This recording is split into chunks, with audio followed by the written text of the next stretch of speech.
গল্প মনের অন্তরালে। সমর গুহ ও অনিন্দিতা গুহর একমাত্র আদরের মেয়ে জাহ্নবী গুহ পড়াশোনা শেষ করে এখন চাকরি খুঁজতে ব্যস্ত। আজই একটা ইন্টারভিউ দিতে যাবে, তাই সকাল থেকেই মাকে তাড়া দিচ্ছে। জাহ্নবী, মা, এবার কিন্তু সত্যিই আমার দেরি হয়ে যাচ্ছে, আর 5 মিনিট লেট করলে কিন্তু ইন্টারভিউটা মিস হয়ে যাবে। অনিন্দিতা দেবী, এই নে টিফিন বক্স আর তোর জলের বোতল, ভালো করে ইন্টারভিউ দিবি। জাহ্নবী মাকে জড়িয়ে ধরে আসছি বলে বাড়ি থেকে বেরিয়ে পড়ল। মে মাসের অসহ্য গরমের মধ্যে অটোর লাইনে দাঁড়িয়ে আছে। ঠিক তখনই একটা দৃশ্য ওর দৃষ্টি আকর্ষণ করল। রাস্তার এক ধারে একটা ইয়াং হ্যান্ডসাম ছেলে 4-5টা বিড়ালছানা নিয়ে খেলা করছে। দৃশ্যটা দেখে অজান্তেই ঠোঁটের কোণে হাসি খেলে গেল জাহ্নবীর, কিন্তু পর মুহূর্তেই চোখের কোলটা জলে ভরে যায়। নিজের অজান্তেই পায়ে পায়ে অটোর লাইন থেকে বেরিয়ে রাস্তার ধারে এসে দাঁড়ালো ও। ছেলেটা প্রথমে খেয়াল করেনি, কিন্তু পরে চোখ যেতেই উঠে দাঁড়িয়ে দেখে জাহ্নবী ওর সামনে দাঁড়িয়ে আছে। জাহ্নবী নিজের ভাবনায় এতটাই মগ্ন হয়েছিল যে খেয়ালই করেনি কখন ছেলেটা এসে ওর সামনে দাঁড়িয়েছে। ছেলেটার ডাকে জাহ্নবীর হুঁশ ফেরে। কোনো রকমে নিজেকে সামলে বাড়ির দিকে ছুট দিল। ছেলেটা অবাক হয়ে কয়েক মুহূর্ত জাহ্নবীর যাওয়ার পথের দিকেই তাকিয়ে রইল। কমলেশ মুখার্জি ও মালিনী মুখার্জির নয়নের মণি একমাত্র সুপুত্র কিংসুক মুখার্জি বিদেশ থেকে বিজনেস ম্যানেজমেন্ট শেষ করে এখন নিজেদের বিশাল পারিবারিক ব্যবসা সামলাতে ব্যস্ত। পকেটে ফোনটা যে বেজে চলেছে সে খেয়ালই নেই কিংসুকের। জাহ্নবীর চলে যাওয়ার পথের দিকেই তাকিয়েছিল এতক্ষণ। একটাই প্রশ্ন ওর মনে, কি এমন আছে মেয়েটার চোখে এত কষ্ট? দিঘির মতো গভীর দুটো চোখে বেদনার কত অশ্রু গোপন করা আছে, তার হিসেব কি ওই চোখের অধিকারিণীর কাছেও আছে? জাহ্নবী কাঁদতে কাঁদতে বাড়ি ঢুকে ঘরে গিয়ে দরজা বন্ধ করে দিল। অনিন্দিতা দেবী অনেকবার ডেকেও কোনো উত্তর পেলেন না। মেয়ের এমন অবস্থা দেখে অনিন্দিতা দেবী সমরবাবুকে ফোন করলে উনি অফিস থেকে তাড়াতাড়ি বাড়ি ফিরে এলেন। সমরবাবু জিজ্ঞাসা করলেন, মামুনি এখনও দরজা খোলেনি? অনিন্দিতা দেবী, না গো। সমরবাবু, হঠাৎ কি হলো মেয়েটার? অনিন্দিতা দেবী বললেন, তা তো জানি না, তবে আর কি হবে, ওই একই জিনিস তো 3 বছর ধরে চলছে। সমরবাবু, এইভাবে চলতে থাকলে মেয়েটা শেষ হয়ে যাবে। না, এবার তো কিছু একটা করতেই হবে। অনিন্দিতা দেবী, কি করবে? সমরবাবু, তোমাকে তো বলেইছিলাম, আমার বন্ধু কমলেশ অনেক দিন থেকেই বলছিল ওর ছেলের সাথে মামুনির বিয়ের ব্যাপারে, কিন্তু মামুনির কথা ভেবেই আমি কিছু বলিনি। অনিন্দিতা দেবী, কিন্তু মামুনি কি রাজি হবে?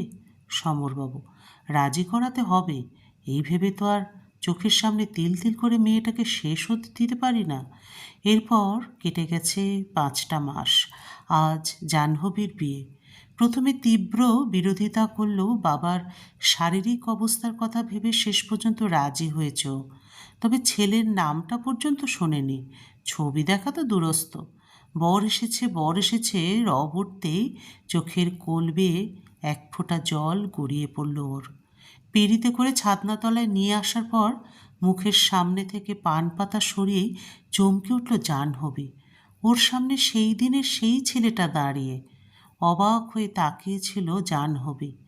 পাশ থেকে হাসাহাসির আওয়াজ আসতেই চোখ সরিয়ে নিল, আর কিংসুক তো মুগ্ধ চোখে তাকিয়ে আছে জাহ্নবীর দিকে। প্রথম দেখাতেই ভালো লেগে যাওয়া মানুষটাই যে ভবিষ্যৎ জীবনে জীবনসঙ্গিনী হবে সেটা তোর কল্পনাতীত ছিল। বিয়ের জন্য বহুবার না বলার পর মা যখন মেয়েটার ছবি দেখিয়েছিল সেই মুহূর্তেই কিংসুকের পৃথিবীটা থমকে গিয়েছিল।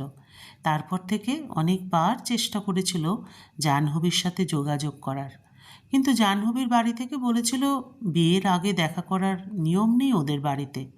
কথাটা একটু অদ্ভুত লাগলেও তেমন ভাবায়নি কিংসুকদের। কমলেশবাবু আর সমরেশবাবু বিশেষ পরিচিত, তাই কিংসুক আর না করেনি। তাছাড়া যাকে হৃদয়ের আসনে বসিয়েই ফেলেছে তাকে প্রত্যাখ্যান করার দুঃসাহস দেখাতেও পারত না কিংসুক। অগ্নিকে সাক্ষী রেখে মন্ত্রোচ্চারণের মধ্য দিয়েই বিয়েটা সম্পূর্ণ হয়ে গেল। সিঁদুরদানের সময় জাহ্নবীর দু চোখ জলে ভরে যায়। সবাই আনন্দশ্রু মনে করে হাসাহাসি করল। কিংসুকের চোখ এড়ায়নি ব্যাপারটা, কিন্তু সবার সামনে জিজ্ঞাসা করতে পারেনি। পরের দিন বিদায়ের সময় মাকে জড়িয়ে ধরে কিছুটা কান্নাকাটির পর শ্বশুরবাড়ির উদ্দেশ্যে পাড়ি দিল জাহ্নবী। বিয়ের দিন থেকে অজস্র নিয়ম পালন, আর আজ বৌভাতের অনুষ্ঠানের পর জাহ্নবী ভীষণ ক্লান্ত। শুধু ওর শরীরটাই নয়, মনটাও ক্লান্ত অভিনয় করতে করতে। এখন এই অবসন্ন শরীর আর বিষাদগ্রস্ত মনটার বিশ্রামের প্রয়োজন। তাই কিংসুক ঘরে আসার আগেই চেঞ্জ করে বিছানায় এসে বসেছিল। কিংসুক প্রত্যাশা করেনি যে ঘরে ঢুকে জাহ্নবীকে এইভাবে দেখবে। খানিকটা অভিমান নিয়েই জাহ্নবীর সামনে এসে দাঁড়ালো।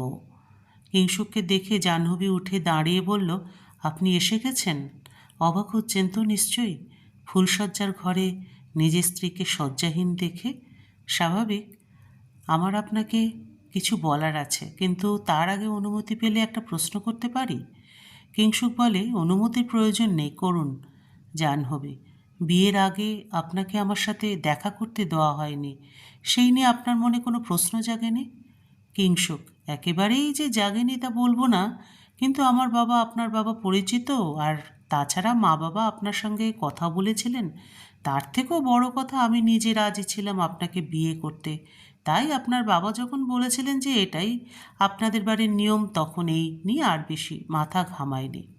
জাহ্নবী, আমাকে ক্ষমা করবেন কিংসুক। আমি বুঝতে পারছি আপনার হয়তো আমাকে মানে নিজের স্ত্রীকে নিয়ে অনেক আশা আছে, কিন্তু আমি আজই আপনাকে জানিয়ে দিতে চাই, আমার কাছ থেকে স্ত্রীর আচরণের প্রত্যাশা করবেন না। কিংসুক, আমি বুঝতে পারছি আমরা একে অপরকে চিনি না, বিয়ের আগে আমাদের কথাও বলতে দেওয়া হয়নি। শুধুমাত্র প্রথম দেখায় আপনাকে ভালো লেগে গিয়েছিল, সেই কারণে আমি বিয়েতে রাজি হয়েছিলাম। আপনার নিশ্চয়ই সময় লাগবে। দেখুন, আপনি সময় নিন, অস্বস্তি বোধ করবেন না। জাহ্নবী, সারা জীবন সময় নিলেও সেটা সম্ভব নয় কিংসুক বাবু। আমি আপনাকে অন্ধকারে রাখতে চাই না, তাই অনেক আগেই সত্যিটা জানাতে চেয়েছিলাম, কিন্তু আমাকে বলতে দেওয়া হয়নি, আর আপনিও আমার সাথে যোগাযোগ করেননি। কিন্তু আজ আপনাকে সত্যিটা বলা প্রয়োজন। কিংসুক, কোন সত্যি? জাহ্নবী, আমি বিধবা। কিংসুক, কি? কিংসুক, আজ আমাদের ফুলশয্যা, আর আমার বিবাহিতা স্ত্রী বলছে সে নাকি বিধবা। তাছাড়া এই ঘরে ফুলশয্যার মতো কোনো পরিস্থিতিও তো দেখছি না। ঠিক আছে, আপনি শুরু যখন করেছেন তখন পুরোটাই বলুন, আমি শুনছি।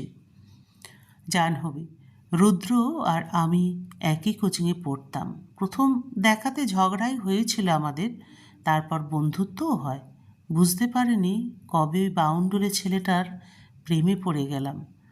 রুদ্র খুব ভালো লিখতো জানেন, ওর স্বপ্ন ছিল একদিনও বড় সাহিত্যিক হবে। বলতো, কলমের শক্তি অমূল্য হয় জান, এর যথার্থ মূল্যায়ন করতে সবাই পারে না। একদিন আমার লেখার কদর করার মতো মানুষও ঠিক পাবো আমি। হয়তো পেতো, সেই যোগ্যতা ছিল ওর। বাবা বলতো, সাহিত্যিক শিল্পীরা আপন ভোলা হয়। ও খানিকটা তেমনই ছিল। আচরণে মনের ভাব প্রকাশ পেল, সম্মুখে উদাসীন। তাই দুরু দুরু বুকে প্রেম নিবেদন আমিই করেছিলাম।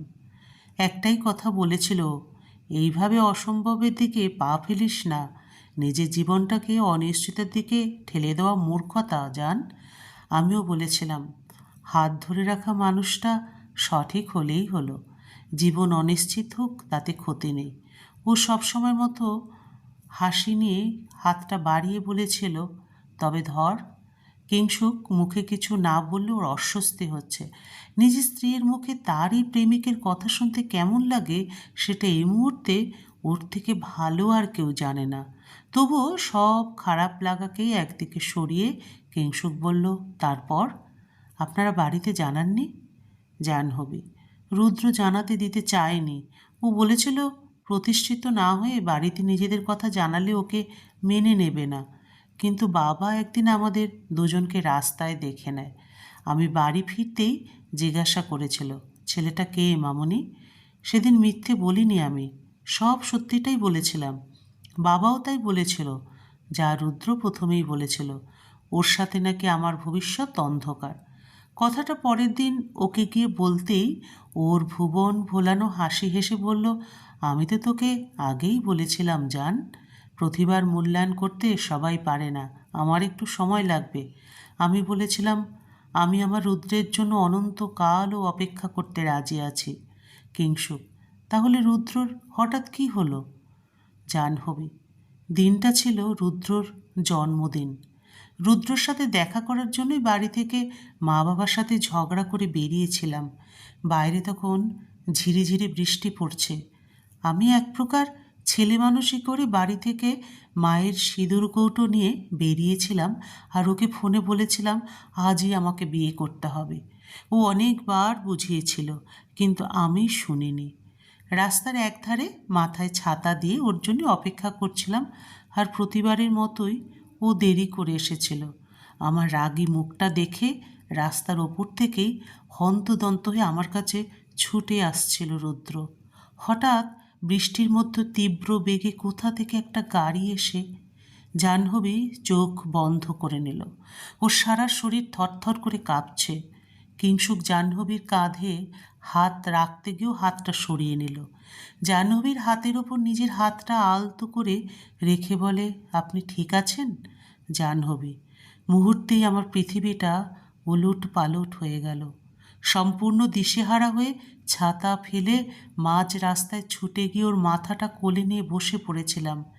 বৃষ্টিতে ভিজতে আমি বরাবরই ভালোবাসতাম, কিন্তু সেই দিন আমি বৃষ্টির জলের পরিবর্তে আমার রুদ্রের রক্তে ভিজেছিলাম। বুকে কষ্টটা এসে এমনভাবে দলা পাকিয়ে বসেছিল যে চোখ দিয়ে আর জল বেরোচ্ছিল না। ফোন করলাম ওর খুব কাছের বন্ধু পলাশকে। আমি আর পলাশ মিলে হসপিটালে নিয়ে গেলাম ওকে। পলাশের জামাইবাবু পুলিশ, তাই অসুবিধা হয়নি। টানা 3 ঘন্টা অপারেশন থিয়েটারের বাইরে পাথরের মতো বসেছিলাম আমি। আলো নিভতেই উতলা হয়ে অপেক্ষা করছিলাম কখন ডাক্তার আসবে আর আমি আমার রুদ্রকে দেখতে পাবো। অবশেষে ডাক্তারবাবু বাইরে এলেন। আমি ছুটে গিয়ে জিজ্ঞাসা করেছিলাম, ডাক্তারবাবু, রুদ্র কেমন আছে? উনি বলেছিলেন পেশেন্টের হাতে আর বেশি সময় নেই, চাইলে দেখা করে আসতে পারি। সর্বক্ষণ হাসি খুশি থাকা ছেলেটা আজ শরীরের বিভিন্ন জায়গায় বিভিন্ন যন্ত্রপাতি লাগিয়ে শুয়ে আছে। যে হাতে কলম উঠত সেই হাতেই চ্যানেল করা। এতক্ষণ আটকে থাকা চোখের জল এবার অঝোর ধারায় ঝরতে শুরু করলো। সেই মুহূর্তের পরিস্থিতিটা আমি আপনাকে হয়তো বোঝাতে পারবো না কিংশুকবাবু। নিজের সব থেকে কাছের প্রিয় মানুষটা আর কিছুক্ষণের মধ্যেই চিরকালের জন্য আপনাকে ছেড়ে চলে যাবে। আর মাত্র কয়েক মুহূর্ত আছে আপনার কাছে। এই অনুভূতিটা বোধহয় ভাষায় বলে প্রকাশ করা এমনিতে সম্ভব নয়। আমার কান্না শুনে অতি কষ্টে চোখ মেলে তাকিয়ে জড়ানো গলায় বলেছিল রুদ্র, কাঁদছিস কেন আমার জান? জাহ্নবী, কি থেকে কি হয়ে গেল রুদ্র? রুদ্র, একটা কথা বলবো, রাখবি?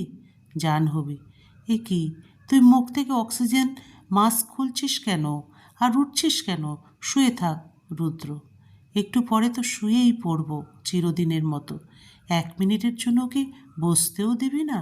কোনো মতে হেলান দিয়ে বসে বড় বড় শ্বাস নিতে নিতে করুণ মুখে বলেছিল, বললি না তো? জাহ্নবী, আজ পর্যন্ত এরকম কখনো হয়েছে যে তুই বলেছিস আর আমি সেই কথা রাখিনি?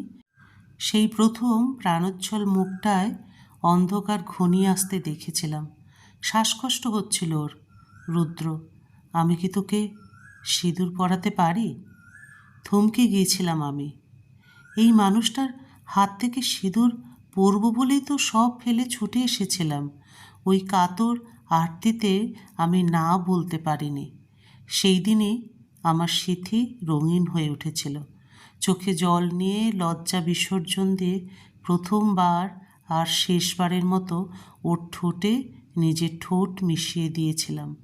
কিছুক্ষণের মধ্যেই ওর শ্বাসকষ্ট হচ্ছে বুঝতে পেরে আমি সরে এসেছিলাম।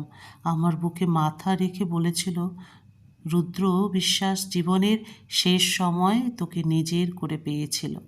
কথাটা বলেই আমার বুকে মাথা রেখে চিরতরে বিদায় নিল আমার থেকে। জাহ্নবীর চোখ জলে ভাসছে।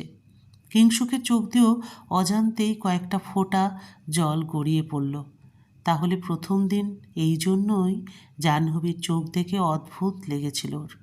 জাহ্নবী কেঁদেই চলেছে। কিংসুক কী করবে বুঝতে পারছে না। কিংসুক জাহ্নবীর কাঁধে হাত রাখতেই জাহ্নবী আবেগের বশে কিংসুককে জড়িয়ে ধরে কাঁদতে লাগল। কিংসুক জাহ্নবীর পিঠে হাত রাখতে গিয়েও হাতটা সরিয়ে নিল। নিজের পছন্দের মানুষ, নিজের স্ত্রী যখন তার প্রেমিকের কথা মনে করে স্বামীরই বুকে মাথা রেখে কাঁদে, তখন বুকে যে কি উথাল পাতাল ঝড় ওঠে তা কেউ অনুমান করতে পারবে না সে ছাড়া। জাহ্নবী ধাতস্থ হয়ে নিজের অবস্থান বুঝতে পেরে সরে আসে। কিংসুক, আপনি নিশ্চিন্ত থাকুন। আপনার অনুমতি ছাড়া আমি আপনার উপর স্বামীর অধিকার প্রয়োগ করব না। শুধু একটাই অনুরোধ, মা বাবার সামনে দয়া করে সত্যিটা বলবেন না। জাহ্নবী মাথা নেড়ে সম্মতি জানায়। কিংসুক নিজের জামা কাপড় নিতে আলমারির দিকে এগিয়ে গিয়ে ও দাঁড়িয়ে পড়ল। বলল, আমি আপনাকে বলবো না অতীত ফেলে সামনে এগিয়ে যেতে। রুদ্র আপনার মনে বিশেষ স্থান অধিকার করে আছে। তাকে ফেলে দিলে হয়তো জাহ্নবী আর জাহ্নবী থাকবে না। তবে সেই মনে কি আমার জন্য একটুও জায়গা তৈরি করা সম্ভব নয়? স্বামী হিসেবে না হয় নাই হোক, কিন্তু বন্ধু হিসেবে তো হতেই পারে। এবার থেকে তো দিনের শেষে এই একটা ঘরেই থাকতে হবে। না চাইতেও আপনাকে রোজ আমাকে সহ্য করতে হবে। একজন অপরিচিত মানুষকে সহ্য করার থেকে ভালো বন্ধুকে সহ্য করা। তারপর যদি কখনো রুদ্রর পাশাপাশি আমি আপনার মনে নিজের জন্য বিশেষ কোনো জায়গা তৈরি করতে পারি, তখন না হয় আমাদের সম্পর্ক নিয়ে ভেবে দেখবেন। আপাতত বন্ধু হতে ক্ষতি নেই আশা করি। জাহ্নবী কখনোই এটা আশা করেনি। বিয়ের কথা হওয়া থেকেই ভয়ে ভয়ে ছিল। হয়তো প্রথম রাতেই কিংসুক জোর করে স্বামী হওয়ার অধিকার দেখাবে, এই ভেবেই কত রাত ঘুমায়নি ও। মাঝে দীর্ঘ সময় অতিবাহিত হয়েছে। জাহ্নবী আর কিংসুকের আজ দ্বিতীয় বিবাহবার্ষিকী। কিংসুক অফিসে বেরিয়ে গেছে। স্নান সেরে এক কাপ কফি নিয়ে ব্যালকনিতে বসে দূর আকাশের দিকে তাকিয়ে রুদ্রর বলা শেষ কথাগুলোর ব্যাপারে ভাবছিল জাহ্নবী, যেগুলো এখনো পর্যন্ত কিংসুককে জানায়নি। রুদ্র জাহ্নবীর বুকে মাথা রেখে অনেক কষ্টে শেষের কথাগুলো বলেছিল। জান, আমাকে কথা দে। জাহ্নবী, কি? রুদ্র, নিজের জীবনটাকে আবার গুছিয়ে নিবি? সেটা সম্ভব নয় রুদ্র। এক জীবনে একজনকেই ভালোবাসা যায়। রুদ্র, মানছি, কিন্তু তুই কষ্টে থাকলে যে আমি কোথাও গিয়ে শান্তি পাবো না, অন্তত আমার জন্য। তোকে ভুলে অন্য কাউকে নিজের জীবনে জায়গা দেওয়া আমার পক্ষে সম্ভব নয় রুদ্র। আর যদি এমন কেউ আসে যে আমাকে তোর মন থেকে সরালো না, আমার সাথেই নিজের জায়গা করে নিল, নিজের মহিমায় সে যদি তার নিজের আলাদা জায়গা করে নেয় তোর মনে, তাহলে তুই তাকে তোর জীবনে স্বীকার করবি? কথা দে। জাহ্নবী, এসব কি বলছিস তুই? আমার কাছে আর বেশি সময় নেই জান, কথা দে আমাকে। শেষ নিঃশ্বাসটাও শান্তিতে যেতে পারছে না। ঠিক আছে, কথা দিলাম। যদি সত্যিই এরকম কেউ আসে তাহলে তাকে ফেরাবো না। রুদ্র, এবার আমার শান্তি। এরপর কিছুক্ষণ নিস্তব্ধতার পরই রুদ্র শেষ নিঃশ্বাস ছেড়েছিল। কথাগুলো নিজের মনে ভেবে জাহ্নবী নিজেকে প্রস্তুত করতে লাগলো। এই 2 বছরে অনেক কিছুই বদলেছে। কিংসুক প্রতিটা মুহূর্তে বন্ধু হিসেবে পাশে থেকেছে। যদিও ওকে দেখেই বোঝা যায় জাহ্নবীর ভালোবাসার জন্য কতটা আকুল, কিন্তু কখনোই নিজের সীমা লঙ্ঘন করেনি। অনেক অনেক কথা বলেছে, কিন্তু কখনোই কোনো কিছুকে পাত্তা দেয়নি। এমনকি সবার বিরুদ্ধে ও দাঁড়িয়েছে বহুবার। এইসবের মাঝে সত্যি সত্যি যে কিংসুক কখন নিজের জন্য ওর মনে জায়গা করে নিয়েছে ও বুঝতেও পারেনি। কিংসুকের প্রতি ফিলিংস মনে আসতেই ওর মনে হয়েছিল ও হয়তো রুদ্রর সাথে প্রতারণা করছে, কিন্তু এখন বুঝতে পারছে রুদ্রর মনে স্বমহিমায় প্রতিষ্ঠিত। তার জায়গা কেউ কখনো নিতে পারবে না। কিন্তু তাই বলে এখন যে পাশে আছে তাকে, তার ভালোবাসাকে অবহেলা করা উচিত নয়। রুদ্র সেটা চায়নি। ও সবসময় চেয়েছিল ওর জান খুশি থাকুক।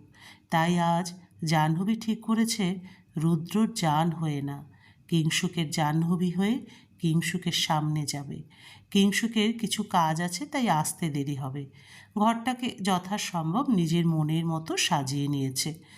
কিংসুক ঘরে এসে দেখেই অবাক হয়ে গেল, ঘরটা এত সুন্দর সাজানো।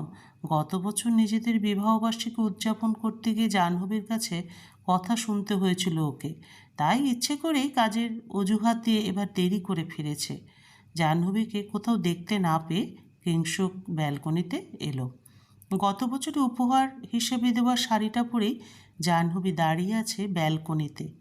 কিংসুক ডাকতেই জাহ্নবী পেছন ফিরে কিংসুককে দেখে হেসে বলল, আপনি এসে গেছেন? কিংসুক, হ্যাঁ, কিন্তু এইসব কি? জাহ্নবী, আমি জানি গতবার আমি আপনাকে অনেক কথা শুনিয়েছিলাম, তার বদলে আপনিও এখন কিছু বলে নিতে পারেন। কিংসুক, আমি সেটা বলতে চাইনি, কিন্তু হঠাৎ এসব। কিংসুক, আমরা কি এবার আমাদের সম্পর্ককে পরিণত করতে পারি?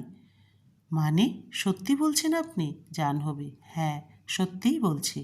এই 2 বছরে আপনার সঙ্গ, আপনার বন্ধুত্ব, সব কিছুকে আঁকড়ে ধরে কখন যে নতুনভাবে বাঁচতে শিখেছে বুঝতেই পারেনি। আপনি বলেছিলেন কখনো রুদ্রর জায়গা অমলিন রেখে আপনার জন্য মনে জায়গা তৈরি হলে সেদিন আমাদের সম্পর্কটা আগে এগোনো সম্ভব। আজ স্বীকার করতে দ্বিধা নেই যে রুদ্রর পাশাপাশি আপনি নিজের জায়গা তৈরি করে নিয়েছেন। আপনি কি সত্যি বলছেন নাকি আমি স্বপ্ন দেখছি? সত্যি বলছি কিংসুক। কিংসুক আনন্দে আত্মহারা হয়ে জাহ্নবীকে কোলে তুলে নিয়ে বলল, এই দিনটার জন্য আমি কবে থেকে অপেক্ষা করেছিলাম তুমি জানো না। শেষে তো আশা ছেড়েই দিয়েছিলাম। আজ যে এরকম কিছু অপেক্ষা করছে আমার জন্য, সেটা আমি কল্পনাও করিনি। ও সরি, তুমি না আপনি। জাহ্নবী, তুমিটাই ঠিক আছে, আর আপনির প্রয়োজন নেই। তাই হোক, তবে রুদ্রকে আমি কখনোই তোমার মন থেকে সরানোর চেষ্টা করব না। ও যেমন তোমার মনের মণিকোঠায় আছে তেমনই থাকবে। রুদ্র সারা জীবন নীরবে রয়ে যাবে আমার মনে। কিংসুক আর আমি ছায়া সঙ্গী হয়ে তোমার পাশে থেকে যাব আমৃত্যু। গল্পের সমাপ্তি এখানেই।